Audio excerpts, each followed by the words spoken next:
Bonjour, je m'appelle Céline, je suis la cofondatrice de Résilience, une communauté de patientes et patients, de familles, d'amis, d'aidants, bref, de tous ceux qui, un jour, ont croisé le cancer sur leur chemin. La résilience, c'est l'aptitude à se construire et à vivre en dépit de circonstances traumatiques. Alors ici, nous allons tenter de donner vie à ce concept en tendant le micro à celles et ceux qui en parlent le mieux. Pas de conseils médicaux, pas de mode d'emploi, pas d'injonction, mais plutôt une pause, une rencontre, un témoignage, une voix. Aujourd'hui, je vous invite à écouter Martin. Martin a 34 ans et c'est un ami. Il est entrepreneur, rugbyman, marié et papa de 2 enfants. À 23 ans, après un match de rugby, Martin détecte une grosseur sur son testicule gauche. Pas très inquiet, il décide tout de même de consulter. Et en 24 heures, il apprend qu'il a un cancer. Pourtant habitué au plaquage sur le terrain, Martin est totalement déboussolé. Une fois la peur de mourir apaisée par le corps médical, c'est sa paternité qui est mise en question. Les tests de fertilité le rassurent et très vite, Martin se fait opérer. Ablation du testicule. Enfin, une chimiothérapie lui est proposée pour augmenter ses chances de mettre la maladie loin de lui. Au terme de son traitement, Martin commence un nouveau combat. Perte de libido, peur de partager l'intimité de quelqu'un d'autre et surtout tabou d'en parler. Il traverse une longue période pour retrouver enfin sa confiance en lui. Aujourd'hui, plus de 10 années se sont écoulées et Martin s'engage à faire connaître cette maladie. Il donne de son temps pour accompagner ceux qui sont également touchés. Dans cet épisode, Martin nous partage son expérience et nous raconte son engagement. Je vous souhaite une très bonne écoute. Je suis Martin Delbault, j'ai 34 ans, je suis chef d'entreprise, j'habite à Paris, je suis marié, je suis papa de 2 enfants.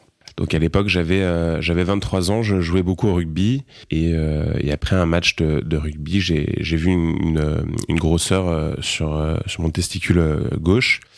Je me suis pas forcément beaucoup inquiété sur la situation et après quelques jours, je me suis quand même dit qu'il fallait que j'aille voir un médecin en pensant que c'était simplement un coup, une douleur. Enfin, j'avais pas mal, mais simplement un coup d'impact après le rugby.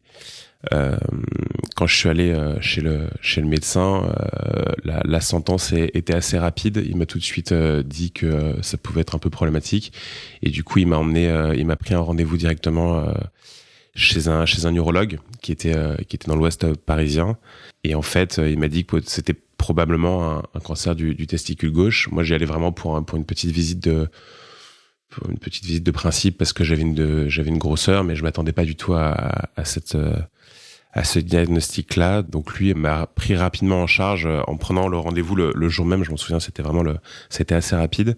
J'ai pris un taxi et je suis parti assez rapidement du coup pour aller voir cet urologue. L'urologue m'a évidemment aussi pris rapidement et effectivement il a confirmé le diagnostic du médecin en disant que c'était un cancer du testicule gauche.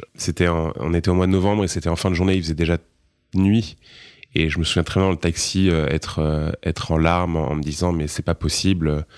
En l'espace d'une heure, on passe de tout va bien, 23 ans, jeune entrepreneur à une personne malade. Et en plus de ça, un cancer de testicule, enfin pour moi c'était impossible que ça puisse arriver à moi. Du coup, l'urologue m'a pris assez rapidement en charge et m'a expliqué du coup la situation. Donc là, il m'a fait faire une échographie de mon testicule et il m'a donné pas mal de tests à réaliser sur les 3 prochains jours parce qu'il fallait du coup voir où est-ce qu'on était la maladie et savoir un peu ce qu'il en était. De là, mes parents habitent dans le sud de la France, donc j'ai tout de suite appelé mes parents pour leur annoncer la nouvelle et parce que j'avais besoin absolument de parler à quelqu'un parce que j'étais vraiment au fond du trou. Ma mère est venue directement d'Aix-en-Provence à Paris pour me rejoindre. Et c'était 3 jours très compliqués parce que du coup, il fallait que j'accepte le mot cancer qui était pour moi un mot terrible. Pour moi, cancer égale mort. Donc, je pensais vraiment que ça allait être la fin et que j'allais mourir. Donc, j'étais vraiment J'étais vraiment pas bien à ce niveau-là. Et aussi, cancer du testicule gauche, je me suis tout de suite dit aussi, si pas mort, ok, tant mieux. Mais est-ce que je vais avoir des enfants? Est-ce que je vais être stérile? Comment ça fonctionne? Enfin, j'avais aucune information à ce sujet. Donc pas mal de questions que je me suis posées, où l'urologue m'a répondu tant bien que mal à pas mal de mes questions, mais il fallait attendre les résultats de tous les examens que je devais faire. Du coup, les 3 jours qui suivent l'annonce, là, on fait toute une batterie de tests, des prises de sang, des scanners, des échographies. On essaie de calculer un petit peu, de voir où on est l'avancée du cancer. Une semaine après, je rentre à l'hôpital pour justement me faire traiter. Donc là, c'est assez radical pour le coup, c'est ablation du testicule pour qu'on puisse enlever du coup le testicule malade et faire une biopsie pour savoir où est-ce qu'on en est sur la maladie.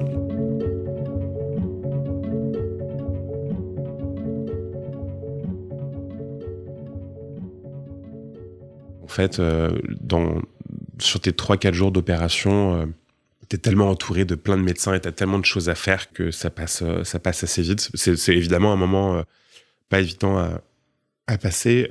Comme du coup c'est un cancer du testicule gauche, enfin du testicule, tout le monde vient pour te voir toi, voir tes métriques de santé et tout ça, mais vient aussi pour voir ton testicule. Donc en fait tu te retrouves allongé sur ton lit avec ton drap et je pense 3-4 personnes par jour que tu connais pas parce qu'elles viennent en disant oui je suis le professeur, je suis l'infirmière, je suis ci, je suis ça, qui est tout à poil en fait, et tu te retrouves un peu tout nu tout le temps face à des personnes que tu connais pas. Et alors tu te fais assez rapidement une raison, mais c'est vrai qu'au début c'était un peu lourd.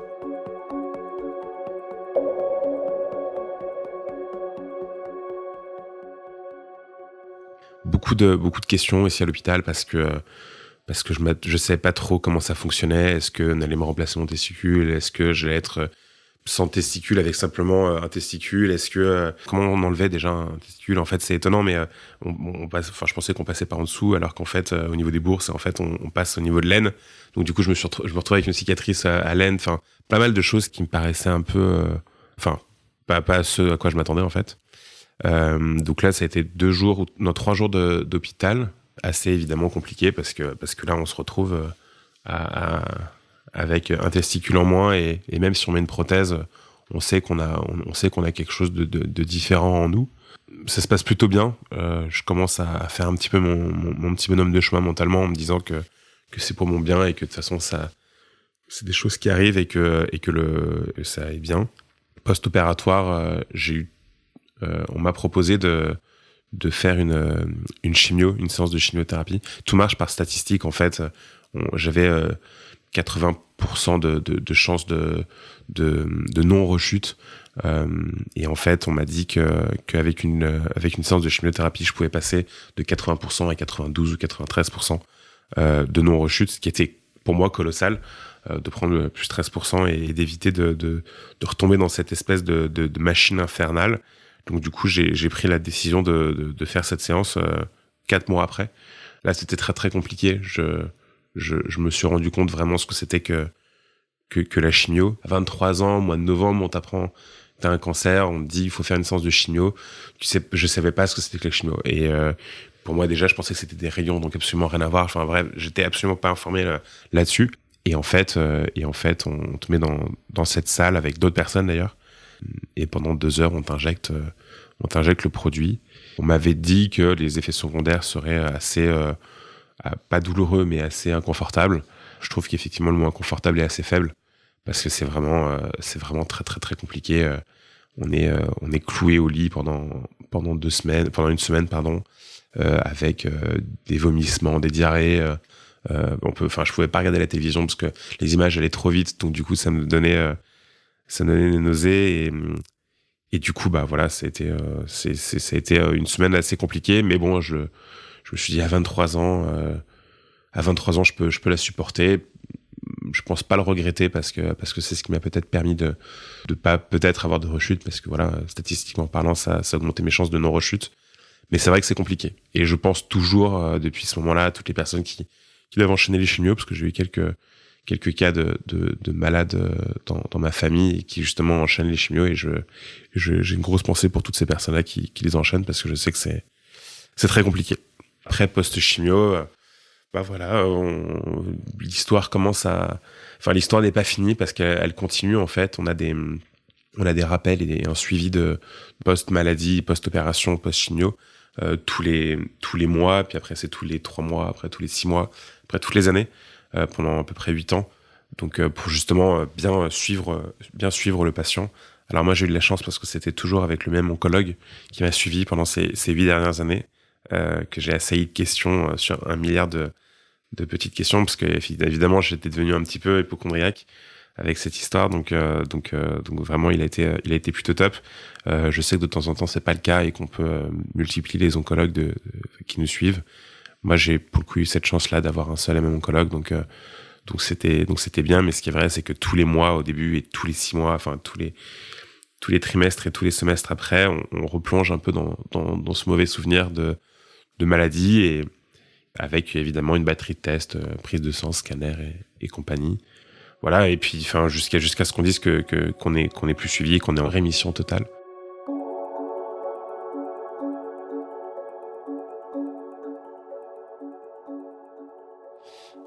Avant l'hôpital, il y a un test qui m'a assez marqué, c'était du coup le spermographe.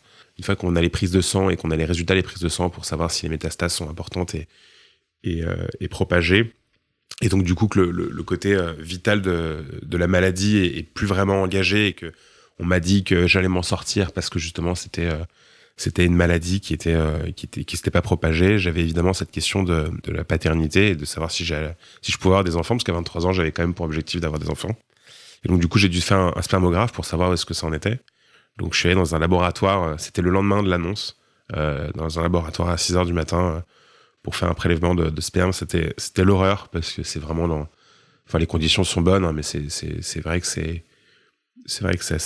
assez difficile de rentrer là-dedans, avec ce souci de dire qu'on est potentiellement stérile.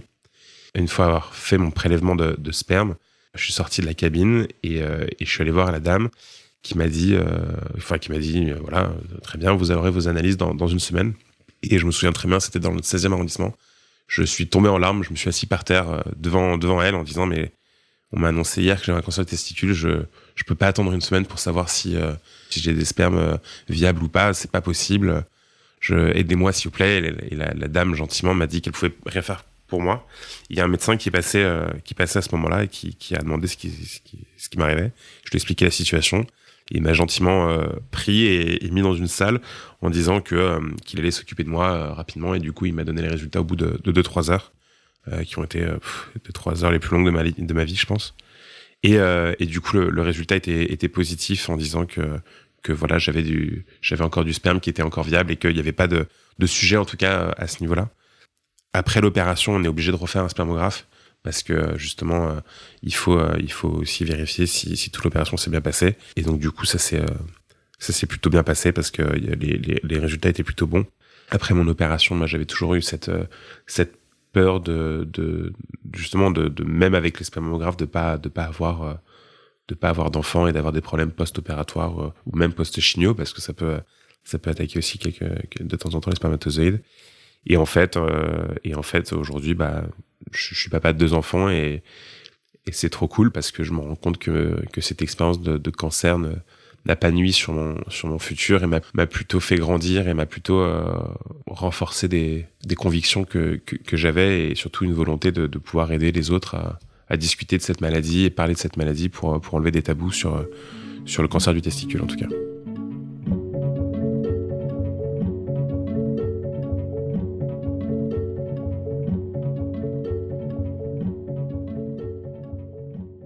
C'est clair que d'avoir un cancer du testicule à 23 ans et être en pleine fleur de l'âge, où sexuellement tout allait bien, et même je me sentais bien physiquement et autres, ça a mis un arrêt total à tout ça. Le fait qu'on t'enlève en plus de ça un testicule, si tu veux, qui était pour moi et qui l'est peut-être encore pour moi, l'illustration même de l'homme, et peut-être de la virilité masculine. Même si on te met une prothèse, Et même encore aujourd'hui, à 34 ans, à presque plus de 10 ans de cette histoire, je me dis, il y a un truc différent. C'est pas mon corps initial, il y a un truc qui va pas. J'ai eu beaucoup de mal à me retrouver nu, seul, parce qu'en plus de ça, il y avait une cicatrice qui était assez visible. Enfin, c'est plein de petites choses, en fait, qui te rappellent, en fait, que t'as eu ce problème. Et c'est vrai que même me mettre nu devant les autres a été un vrai sujet, parce que je voulais absolument pas que questionne ou que je doive me justifier. En tout cas, au début, même si j'ai assez rapidement pris le parti de parler de cette maladie. En parler, c'est différent que de montrer. Sexuellement parlant, j'avais pas, j'étais même en termes de libido, c'était une vraie traversée du désert volontaire, parce que j'avais absolument pas envie d'avoir de relations et de devoir faire face à cette explication-là par rapport à d'autres personnes. Et après, c'est une question de temps. Moi, j'ai pris le parti de pas me faire suivre psychologiquement là-dessus, parce que je me suis dit que j'allais m'en sortir et que tout allait bien. Et en l'occurrence, je pense que je m'en suis bien sorti. Mais c'est vrai que pendant 6-7 mois, ça a été compliqué. J'aurais peut-être aimé avoir un peu plus de soutien, surtout sur ce sujet-là, avec qui un sujet un peu tabou, avec qui on peut pas forcément parler, évidemment, avec ses parents compliqués, avec même ses copains qui peuvent comprendre, mais qui sont pas vraiment dans cette situation-là et pas forcément habilités à avoir des réponses à nos questions. Donc j'ai dû faire ce chemin tout seul. Et en fait, ça s'est fait tout seul avec le temps, la reprise de mon corps, l'acceptation de ma cicatrice et de mon testicule qui est en plastique ou en silicone, d'ailleurs, je sais plus. Donc le testicule, c'est un peu le Graal, quoi. Moi, j'appelais ça le couille en or, parce que c'est vraiment, enfin, il faut en prendre soin. Et en tant que joueur de rugby, c'est compliqué d'admettre ça, ce changement du coup de mon corps et cette véritable nouvelle volonté de pouvoir entrer en contact physique avec une fille, quoi. Quand on n'accepte pas son corps, je pense qu'on peut pas donner son corps et du coup partager avec quelqu'un son corps, entre parenthèses. C'est quelque chose qui était gênant physiquement et c'était gênant aussi psychologiquement. On sait pas comment les gens peuvent réagir et du coup, de toute façon, je partais du principe que si je me mettais nu devant quelqu'un, de toute façon, il fallait que je me justifie. Donc du coup, je me disais qu'il fallait que j'explique avant et j'avais pas envie d'expliquer avant. Tu te mets dans un espèce de micmac pas possible pour en fait peut-être te trouver les excuses parce que t'es pas prêt. Moi vraiment, ouais, j'ai pendant 8 mois, j'avais absolument pas envie de rencontrer quelqu'un ou de partager quelque chose avec quelqu'un et sexuellement c'était pas du tout ce dont j'avais besoin, en tout cas, je pense. Même les premières fois avec ma femme, c'était compliqué parce que j'étais gêné, j'avais peur d'être jugé et qu'il y ait quelque chose qui change. Tu t'imagines un peu tout et n'importe quoi. C'est compliqué et c'est peut-être sur ce niveau-là que j'aurais dû peut-être me faire suivre, entre parenthèses, par une personne qui puisse m'aider à libérer en tout cas cette gêne que j'avais.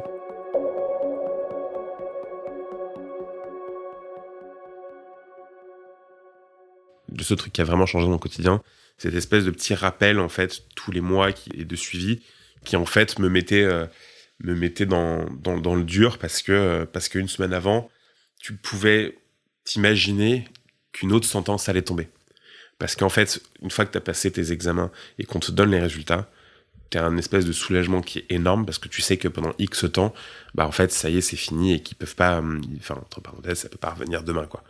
En tout cas, sur les 3 premières années, t'es un peu dans un espèce de quotidien où tu dis, à tout moment, ça peut revenir, quoi. La rechute peut revenir, même si j'avais tout fait pour que ça ne revienne pas, grâce à la chimio. Il y a quand même cette espèce de petite épée Damoclès qui te met un coup de pression avant chaque entretien médical. Donc du coup, ouais, ça a changé un peu mon quotidien et surtout, ça a changé mon approche sur plein de choses en disant, il faut que je croque la vie à pleines dents et que du coup, il faut que j'aille à fond, quoi. J'ai tout de suite pris le parti de parler de cette maladie à tout le monde, à mes proches, à mes moins proches, enfin aux personnes que je connaissais le moins, à des gens que je connaissais pas du tout. Je me suis inscrit à des associations, notamment l'association Movember, pour ça ma petite moustache impeccable. Et j'ai pris le parti de dire que moi je suis entre parenthèses un chanceux dans cette maladie parce que j'ai pas eu beaucoup de grosses conséquences physiques, même si j'ai eu quelques conséquences, je pense, mentales. Mais du coup, c'est peut-être mon rôle, ou ou en tout cas, c'est peut-être une tâche que je me suis donnée, de pouvoir en discuter et de pouvoir en parler librement à un maximum de personnes. Parce que dès qu'on parle de Roubignoles, bah, c'est un peu gênant, c'est un peu tabou. Tout le monde n'a pas envie, surtout que là, je parle de ça, j'ai 34 ans, mais à 23 ans, c'est encore plus compliqué, et encore plus jeune, c'est encore plus compliqué. Donc voilà, j'ai tout de suite pris le parti d'en parler au maximum et de justement d'inciter un maximum de personnes à simplement à se faire dépister, entre parenthèses, facilement. On peut le faire soi-même, on peut aller chez un médecin, et qu'en fait, se mettre nu devant un médecin, bah, ça peut sauver des vies, et c'est assez, et ça doit être courant, en fait, de le faire de temps en temps, au moins une fois par an.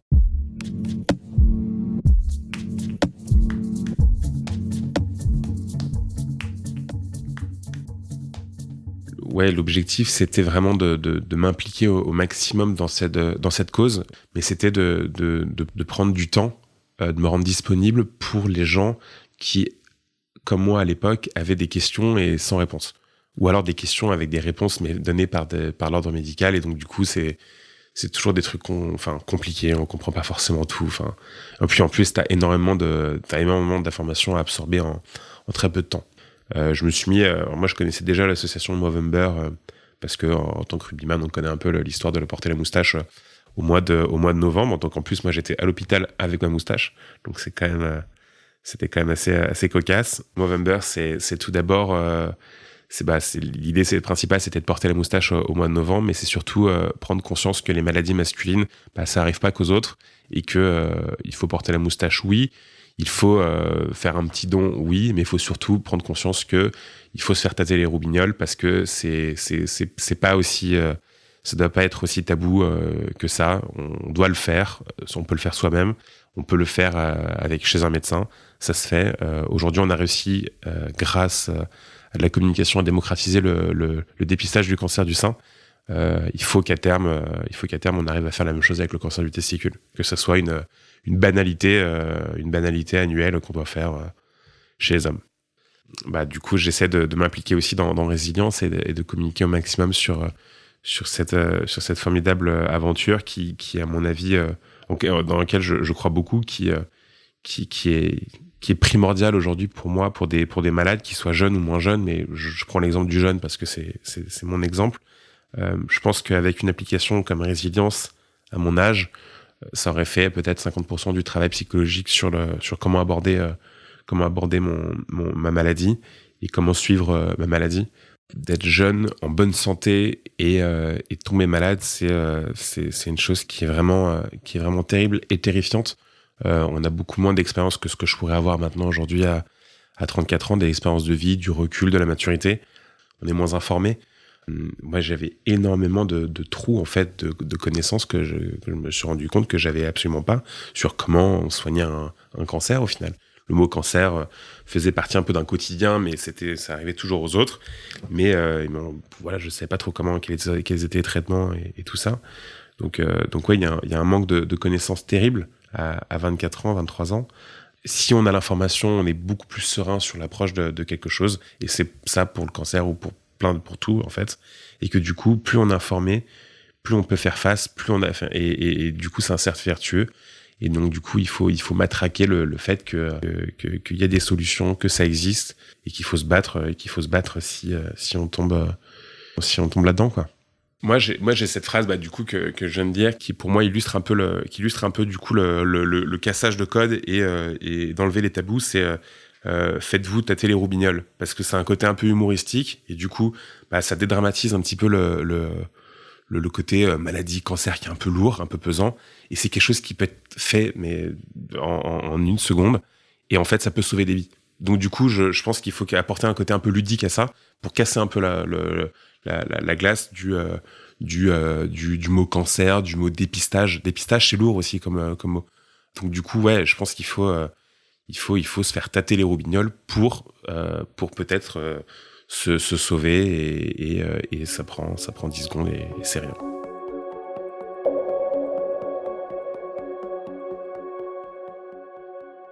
Je connais pas de personnes qui ont eu un cancer à qui ça n'a absolument rien changé dans son approche à la vie. Chacun évidemment a à des histoires différentes et une approche différente. Moi, en ce qui me concerne, j'ai tout de suite... peut-être que ça a été dû à l'âge à laquelle on m'a détecté ce cancer, mais j'ai tout de suite... j'ai eu peur, en fait, de mourir. Et donc, du coup, j'ai eu peur de pas être père. Et en fait, je pense que ce traumatisme-là m'a changé dans mon approche, dans la mesure où j'ai une espèce depuis ce moment-là, j'ai une espèce de bucket list dans ma tête avec plein de choses que j'ai envie de faire. Et j'ai toujours peur de mourir. Je suis terrifié de la mort depuis, je pense, ce moment-là.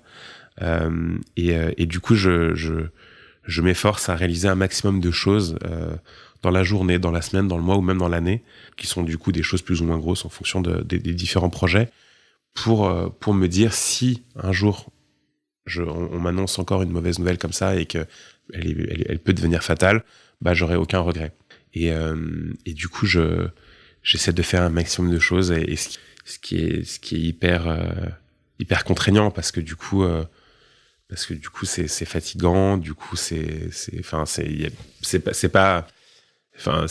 espèce de surconsommation d'activité et de vie n'est pas forcément géniale.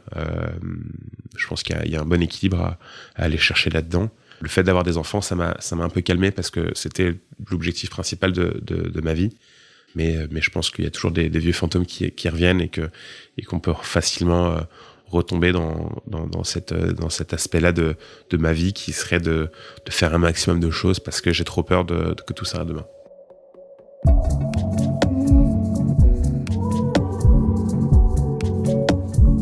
Si j'avais une définition de la résilience, ce serait d'accepter sa maladie, sa condition, de tout faire pour se battre contre cette maladie et cette situation, et faire en sorte que cette expérience qui est assez traumatisante soit une opportunité de vie et d'en tirer finalement le meilleur de ça pour pouvoir avancer dans la vie, que ce soit au niveau personnel, que ce soit au niveau familial, au niveau social ou dans son job, pour le transformer en force.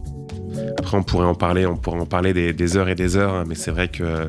Mais encore une fois, est-ce que finalement, c'est pas ça, finalement, la résilience, c'est de parler à un micro de ton histoire et de faire en sorte d'être écouté par un maximum de personnes pour que tout le monde puisse justement se battre là-dessus, ou en tout cas prévenir de cette maladie, quoi.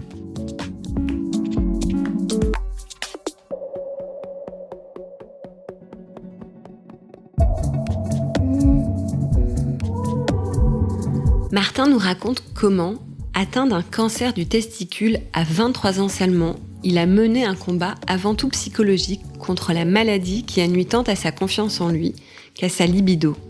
Il est rare que la sexualité des personnes traitées pour un cancer ne soit pas impactée par la maladie, rassurez-vous. Surtout quand le cancer touche à des parties intimes, comme cela a été le cas pour Martin. Alors qu'il est possible de maintenir une vie sexuelle pendant et après le traitement d'un cancer, dans les moments où la priorité est de pouvoir guérir, exprimer ses difficultés affectives, intimes et sexuelles peut alors passer au second plan. En effet, alors que plus de 75% des hommes souffrent de problèmes sexuels durant un cancer, plus de 64% d'entre eux ne parlent pas de sexualité à l'équipe soignante. Il est essentiel, quelles que soient les difficultés ou les problèmes rencontrés, de bien les identifier, d'aborder les éventuelles idées reçues et les fausses croyances en prenant le temps de communiquer à la fois avec son médecin et son partenaire. Face à de tels obstacles, le recours à un sexologue peut s'avérer utile pour vous accompagner. La prise en charge consiste à mettre des mots sur les craintes et les souhaits des patients pour les aider à surmonter les problèmes sexuels fonctionnels. En fonction de la situation, des traitements sont proposés aux patients. Enfin, une prise en charge psychologique dédiée peut être prévue pour vous accompagner tout au long de votre parcours médical. Votre partenaire peut d'ailleurs être associé à ces consultations. En ce mois de novembre engagé pour la prévention des cancers masculins, portez la moustache, oui, mais surtout parlez des cancers de la prostate et des testicules aux hommes qui vous entourent et qui eux aussi peuvent être concernés. S'il y a une chose à retenir de l'histoire de Martin, c'est faites-vous tâter les roubignoles. Enfin, Si vous aussi vous avez croisé le cancer sur votre chemin, Résilience a lancé en septembre une application pour aider chacun et chacune à mieux vivre le cancer au quotidien et vous accompagner sur le chemin de la résilience. Alors rejoignez le mouvement. C'était le 4e épisode de Résilience. Merci sincèrement à Martin pour ce précieux témoignage et à vous de nous avoir écoutés. Je vous donne rendez-vous le mois prochain pour un nouvel épisode.